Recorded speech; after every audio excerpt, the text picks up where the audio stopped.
Deep in the heart of the Caribbean lies an island that harbors the secret mansion of none other than Pablo Escobar. Far beyond all the tourists and sandy beaches, this idyllic getaway paradise is completely cut off from the rest of the world, and only around 800 farmers and fishermen currently inhabit it. It was the perfect spot for a perfectly secret chateau, and like its infamous owner, it too has fallen from grace. Today, this massive manor is completely abandoned, left to the elements to decay and fall apart. We've got the story on this pricey palace and its unfortunate fate.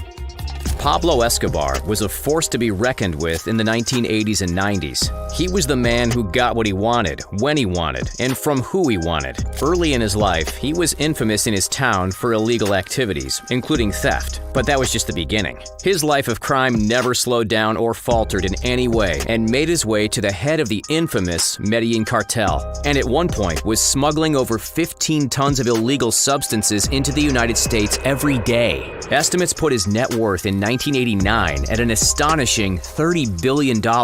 This qualified Mr. Escobar as one of the world's richest men at the time, and he certainly lived like it. He was the owner of 15 private jets, 6 helicopters, and more expensive cars than you could count. In fact, his brother Roberto Escobar has gone on record stating that at one point his brother was spending over $1,000 a month just on the rubber bands that held their money together.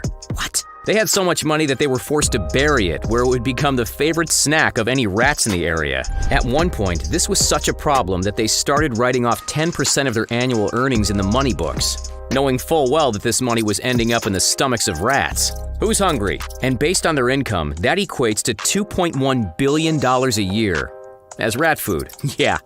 Pablo Escobar was rich, really, really rich, and we haven't even gotten started on his luxury homes. While Escobar was well known for having properties in Miami, which recently sold for just over $10 million, he was also the proud owner of Hacienda Nápoles, a 7.7 square mile estate built in Puerto Triunfo, a little town just 93 miles east of Medellin, Colombia. This estate is arguably his most famous chateau, as it's gone through quite the renovations over the years. In its prime, it had its very own zoo, complete with giraffes, rhinoceros, elephants, and even a dinosaur exhibit that housed real dinosaur fossils. Today, tourists can visit and explore his estate in style, as it was transformed into a family-friendly theme park. When valued in 2006, it came to $5.5 billion.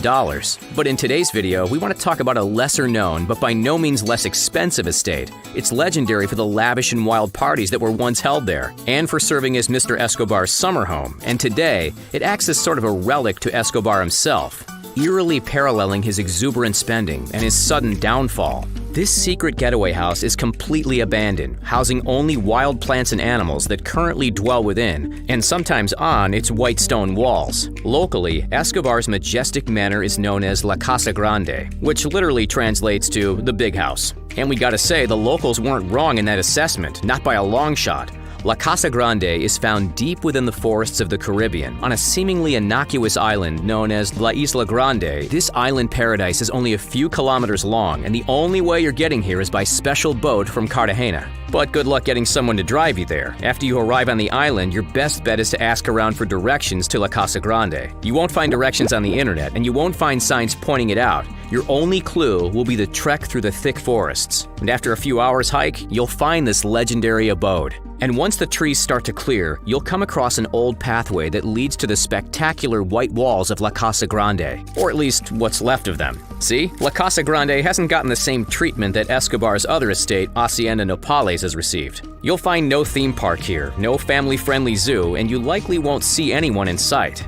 This is because after Escobar's death, the Colombian government took control of his properties, and they have neglected La Casa Grande for years. As you walk around La Casa Grande, you'll see an overrun swimming pool with broken-down chalets that at one point confidently overlooked the ocean, but now are only a shadow of their former glory. This is exactly where visiting speedboats would have docked, but you won't see a working speedboat in sight. The closest thing you'll find to that is one of Escobar's luxury speedboats, which in 1989 would have cost $187,000. Continue on through the property, and you'll see the plants that overrun almost every inch of the manor, be it outdoor or indoor. Stroll through the once majestic gardens, and you'll likely spot wild pigs munching on vegetation, enjoying their midday lunch. A tragic fate to such a beautiful home that in its prime would have easily rivaled the cost of Escobar's other incredible mansion, Hacienda Nápoles. That means it could have been valued at $5 $5 billion.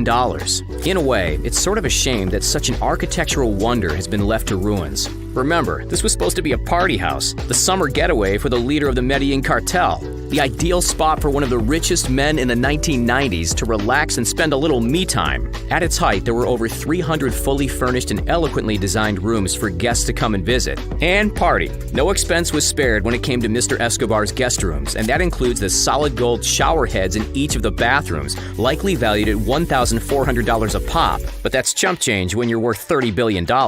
Back in the day, getting to La Casa Grande would likely mean you took a luxury speedboat, or maybe you flew in by helicopter. The pad is still there to this day, only it's nowhere near regulations if you think you can just fly over and land there now. Escobar was also known for having countless bodyguards on the site, who were trained to shoot on site if anyone stepped foot on the property that wasn't invited. One of his more ruthless bodyguards was Mr. John Haro Velasquez, also known by his nickname Popeye, but today you'll find no such guards protecting the home. In fact, the island has pretty much kept to itself over the years, and its roughly 800 inhabitants have continued to live their lives out as farmers and fishermen, paying little attention to the behemoth manor that once housed some of the rowdiest parties on the planet. But we say maybe it's better off this way. Escobar was a criminal. No ifs, ands, or buts about it. Yes, he was known for giving away some of his fortune to the poor and needy, earning him the reputation of sort of a modern-day Robin Hood. But good deeds like that don't excuse him from the life of breaking the law. Escobar met his end on December 2nd, 1993.